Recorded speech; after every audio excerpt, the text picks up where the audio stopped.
Friends, आज हम बात करने वाले हैं about one of the biggest bank fail after recession in America, that is silicon valley bank. Friends, ये बैंक में कुछ अजीब हुआ था। स्टार्टअप्स के लिए खास थी ये बैंक के, बिकॉज सिलिकॉन वैली में थी और नाम में सिलिकॉन वैली बैंक था।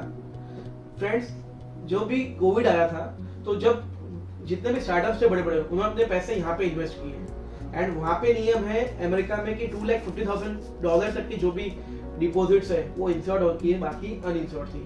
जब इनको बिलियंस ऑफ रुपीज मिल गए, इन्होंने पैसे इन्वेस्ट किए लॉन्ग टर्म बॉन्ड्स में, जिसका इंटरेस्ट रेट तो कम था, उस समय के हिसाब से अच्छा था और 10 साल का इन्वेस्टमेंट था। उन्होंने क्या किया, ये फंड को उन्होंने इन्वेस्ट कर दिया, बट बिकॉज कोविड जाने के बाद में यूएस यूके में सब जगह पे इन्फ्लेशन आ गया, उसको मेट के गवर्नमेंट ने इंटरेस्ट रेट बढ़ा दिया एंड जैसे इंटरेस्ट रेट बढ़ाया एंड अब इंटरेस्ट रेट को मेट करने के लिए उन्होंने अपने इंटरेस्ट रेट बढ़ा दिए। जैसे इंटरेस्ट रेट बढ़े, सभी चीजों के रेट बढ़ गए, लोन के रेट बढ़ गए।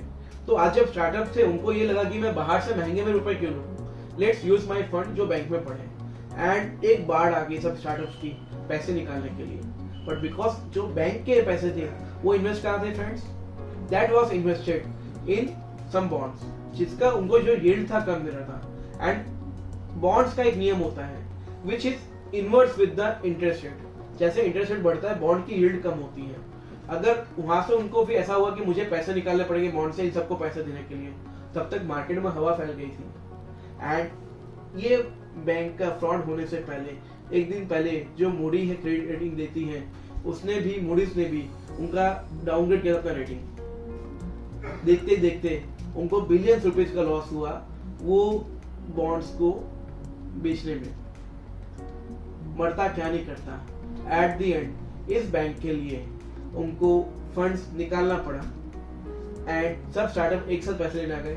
जब इस चीज की मार्केट में बातें आई फ्रेंड्स, 60% तक सिलिकॉन वैली बैंक का शेयर्स नीचे गिर गया था। एक समय सिलिकॉन वैली बैंक को one of the largest bank बोला जाता था अमेरिका का, जहाँ पे बहुत बड़ा लॉस हुआ। फ्रेंड्स, इससे क्या सीखने मिलता है, please note the most important lesson कि never keep all your egg in the same basket. And हम हमेशा बड़ी बड़ी बातें करते हैं, लॉन्ग टर्म का सोचते हैं, लॉन्ग टर्म का सोचना है, पर जो हम लोग का इन्वेस्टमेंट है वो हमें राउंडिंग वे पे करना है, जिसको हम लैडर स्कीम भी बोलते हैं, कि हमें सब रुपए 10 साल में नहीं डालने हैं, 3 साल में, 5 साल में, 7 साल में अगर ऐसा इन्वेस्ट करेंगे।